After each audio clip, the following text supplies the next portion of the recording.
In 1995, 5 members of the Rensselaer Outing Club traveled to the wilderness in New York State to venture into a mysterious cave that spelunkers couldn't fully explore for over 100 years after its discovery. As they advanced, they found a tight labyrinth of stone that was nearly totally submerged in chilling water. With only a few inches of air to breathe, one caver made a disastrous mistake. A heroic, life-saving battle ensued, and the woman who famously walked with a broken leg to aid in her own rescue climbed down into the abyss once more to help these trapped cavers just 4 years after her own harrowing incident. Would she get there in time to save them? Keep listening to find out how this wild tale unfolds. Clouded sky shrouded the midday sun as wind groaned through the barren trees just outside the town of Schoharie. Earlier on that October morning, light snow dusted the forest. But by the time the cavers reached the edge of the wilderness, the only evidence of precipitation was a partially soaked floor of leaves that squished beneath their boots as they hiked to a cave in the James Gage Karst Preserve.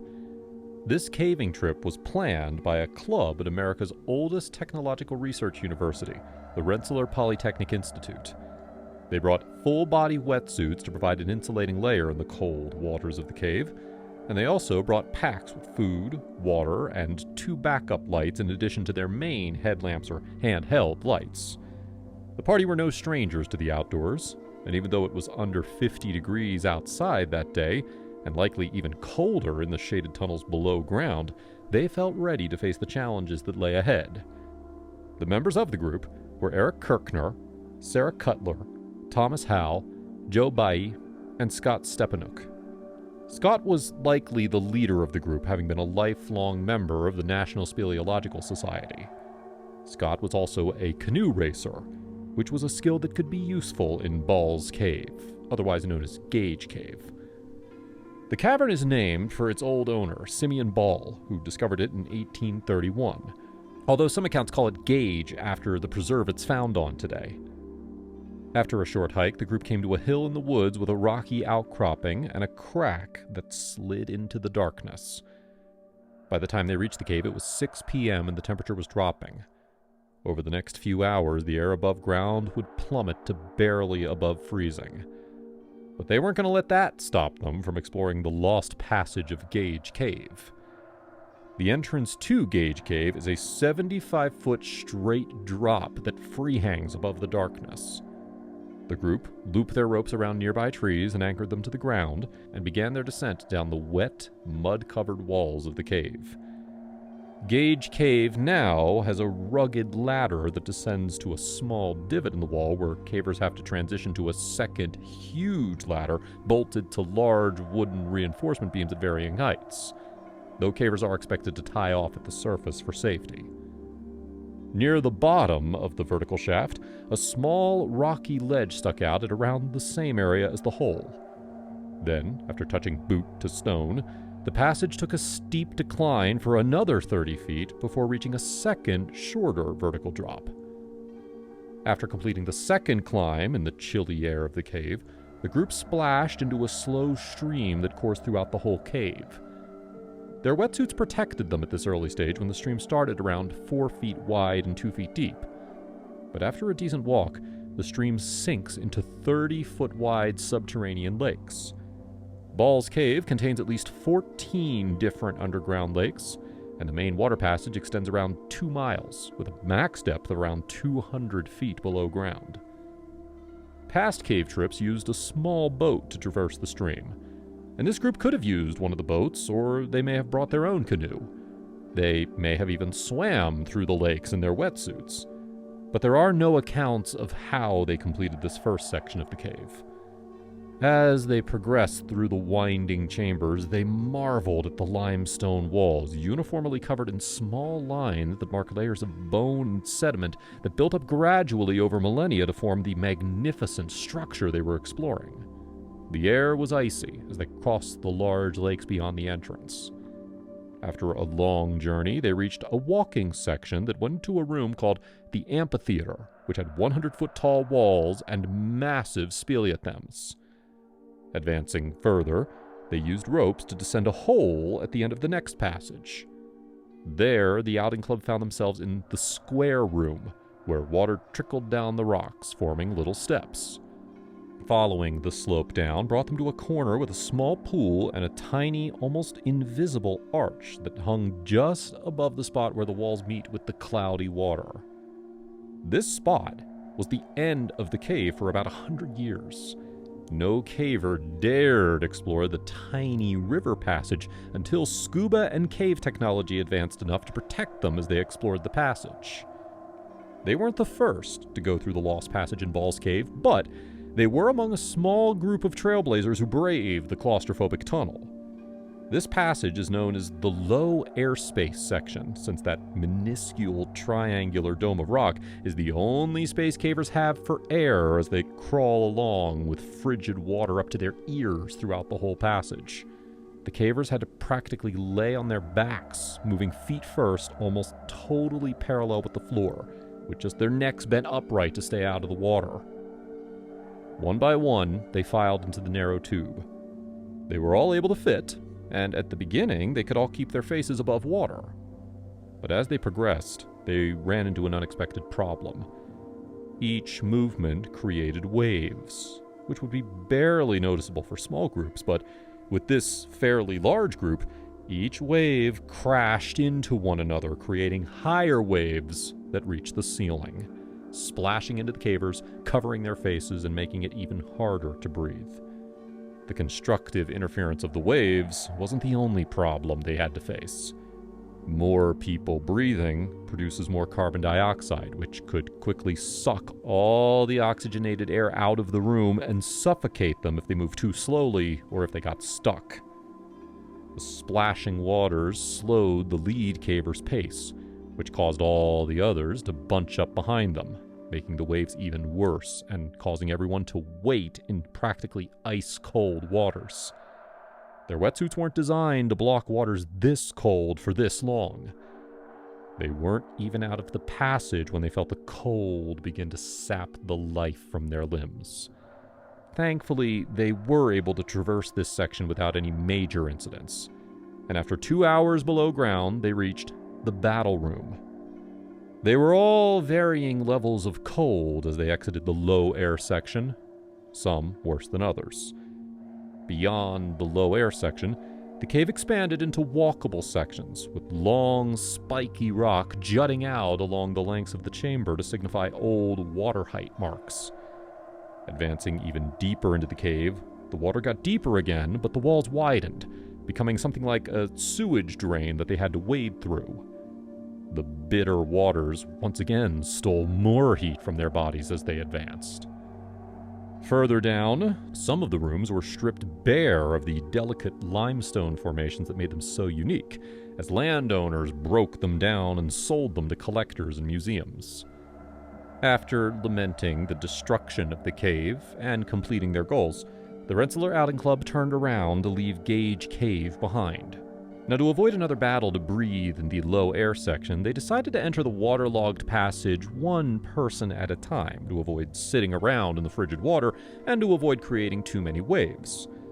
The waters were high, but not unbearable for the first length of the return trip, but partway down, it would turn into the low air passage. Since the cavers would lose sight of each other along the winding length of the tunnel, they planned to signal with a yell when each member reached the low airspace portion to give each person just enough space to get through without wasting too much time. They picked Sarah to go first because she was the coldest. If she didn't go through it first, she might not be strong enough to complete the exit climbs after waiting around for the others to get ahead. Sarah hesitated as she braced herself for the shocking cold of the water. After a moment, she waded into the long tunnel and disappeared into the distance. After a few minutes, she reached the low air section and yelled to the group. As she sat down to complete the tunnel, she realized the water level had risen, making the passage even more cramped. It was hard to see since she was basically facing the ceiling the entire time, and she wasn't familiar with this cave and its routes. Still, she began her crawl through the tunnel. That was Scott's cue to begin his crossing. Pushing through the water, Scott felt tension well up inside him as he approached the low airspace. He dreaded seeing Sarah stuck in the water, or worse. She wasn't stuck on this side of the passage, which was a good sign. However, when Scott emerged from the square room, Sarah wasn't there. Meanwhile, back at the group, they heard the distant echo of Scott's yell. It was faint, but Joe took it as his cue, prepped his mind and body, and he descended into the water for his turn to cross. Following a chain of signals, Thomas and Eric also took their turns. However, when the last in line, Eric Kirkner, reached the low air section, he found Thomas still waiting on this side. Thomas relayed the game of telephone to Eric, telling him that Sarah was missing, and Scott went further into the square room to look for her. Scott's yell wasn't the signal to send Joe. He was trying to warn them that Sarah had vanished. Thomas and Eric went back to the low air passage to look for any sign of her. Sarah didn't realize it, but she had had two options for exiting the low air section. She could turn down an S-shaped tunnel or go straight. The straight route didn't lead to the exit, and it was blocked by a sump, a place where the low air section of the cave had become a no air section as the ceiling fell below the water level, creating a totally submerged passage. Eric and Thomas both followed the straight passage, not realizing it was submerged, and when they got to the sump, their hearts sank. They quickly turned back to the square room. Earlier, Sarah had assumed that the higher waters had flooded the exit, so she free-dove the first sump, holding her breath and opening her eyes in the murky waters of the cave until she got to a small pocket of air. But on the other side, the cave sumped again. She was already the coldest of the group, and finally submerging herself made her temperature drop even more. She took a few short gasps of air and dove under the second sump. This time, she emerged into a room. She thought she had made it back, but as she climbed out of the water, she realized it wasn't the square room. Sarah yelled in the cold, dark chamber, but got no response. As fear and cold started to twist her mind and body, she went back into the water and tried to dive under the sumps to find her way back, but the waters were too cold.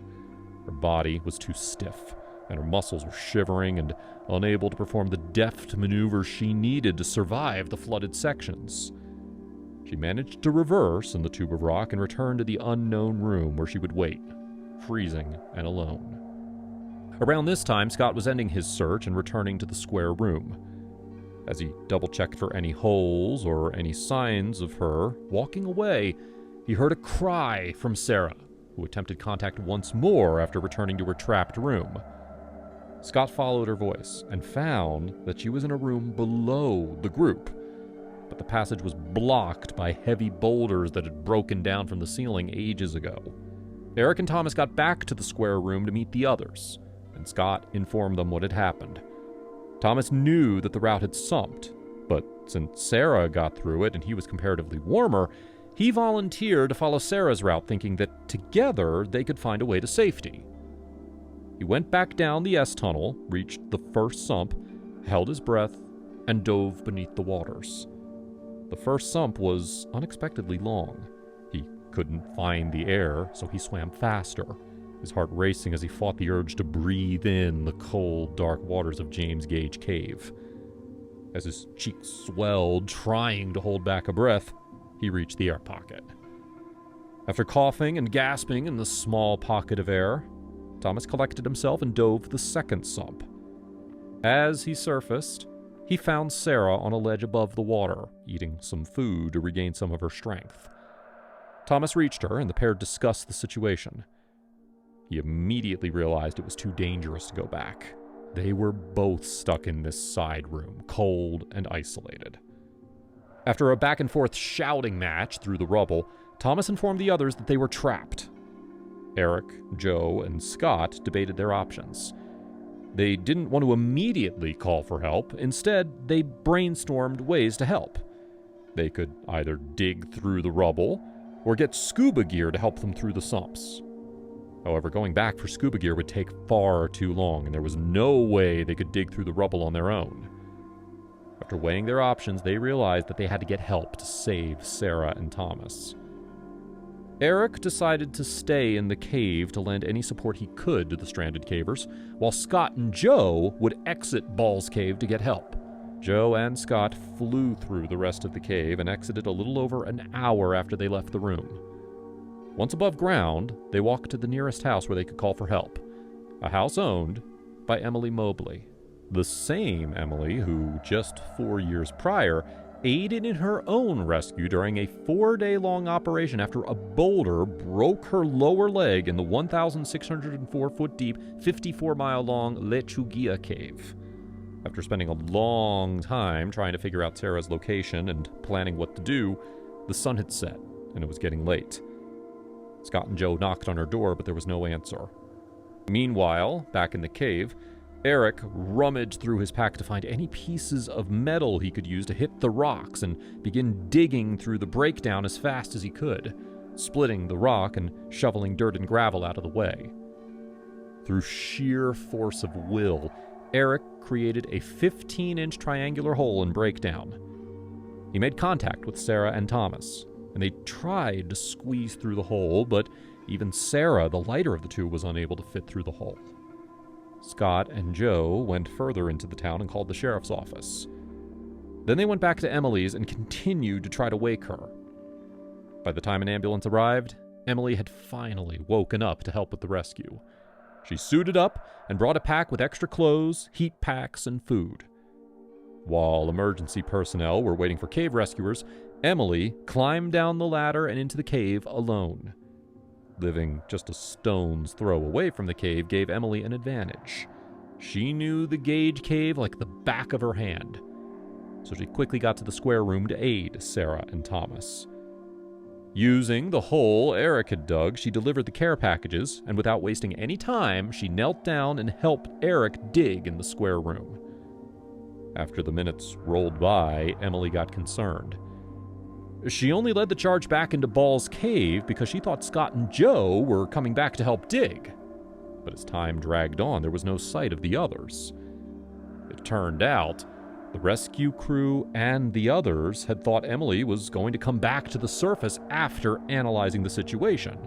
Then she could tell the teams exactly what kind of tools they needed to bring to help blast through the rubble. This whole situation emphasizes the importance of communication and the role of the controller or warden during cave rescues. Had a controller taken command of the situation immediately, they could have all been on the same page, which would have made the operation faster and far less worrisome for everyone involved. It's problems like these that turn rescues into body recoveries. Caving guidelines were still progressing back in the 90s, so rapid assessment of controllers wasn't guaranteed. And there were other assumptions that made the above-ground crew jump to conclusions. Past standards preferred written communication to pass accurate information between different parties. Today, with field phones, people can verbally communicate, allowing the receiver to write down and consolidate any necessary information, which can then be passed on through a chain of command instead. If they had planned to use phones, a second crew would have entered the cave even if Emily wasn't returning to the surface. But instead, the above-ground team was stalled. Emily and Eric dug through the dirt and grime and hammered the boulders with all their might, but they were struggling.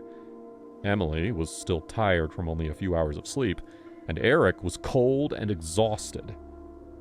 After a few hours, the pair managed to crack one of the larger pieces of stone, sending its rubble crashing to the floor below, and its crumbling sent another stone crashing to the floor with an echoing thump. With the hole expanded, Sarah and Thomas felt that they could get through, but it was just a little too high for them to reach now that the structure of the rock had changed. Working together without safety harnesses to keep them tethered to the floor above, Emily and Eric reached down into the tunnel, grasped Sarah's hands, and pulled her to the ledge of the hole. Sarah gripped the rock and pushed with all of her might as the pair helped her to safety on the floor of the square room above. After taking a moment to breathe, they repeated the process with Thomas and got them both up to relative safety. But they still had to exit the remaining distance of James Gage Cave, and they were worried about the above-ground crew. They still had no idea where they were. A cave-in or flood could be blocking the exit. But there was only one way to find out. They moved slowly as their stiff bones ached in the icy waters. After what felt like an endless hike, the group saw lights approaching. They gave some banter, assuming it was the rest of the Rensselaer Club, but the approaching lights weren't from Joe and Scott. The rescue team had finally reached the cave and gone inside. The approaching rescuers paused the group to give a medical assessment. They were in bad shape, but since they had made it this far, Eric, Thomas, and Sarah were cleared to exit on their own accord. They continued to move toward the surface together. Sarah and Thomas were both very weak, so the rescue team helped them up some of the final climbs using ropes and harnesses to keep them safe. After hours of struggle, all members of the team made it out of Ball's Cave alive. Thomas and Sarah rode in the ambulance to stay in a nearby hospital where they were treated for hypothermia. Eric may have joined them, since even though he didn't go through the sumps, he had stayed in near freezing temperatures with the trapped cavers. Some of the members of that group may have hung up their headlamps and boots for good, but others kept on caving. Scott became a scholarship judge for the National Cave Rescue Commission and an instructor in the Northeast Mobile Search and Rescue Team, where he learned from past events like this one to help other cavers who found themselves in dire situations. Now, even with rising oceans, Gage Cave hasn't flooded yet. Would you dare to travel through the low air passage? Let us know in the comments section. Click the like button if you enjoyed this crazy true story of some of caving's most legendary figures.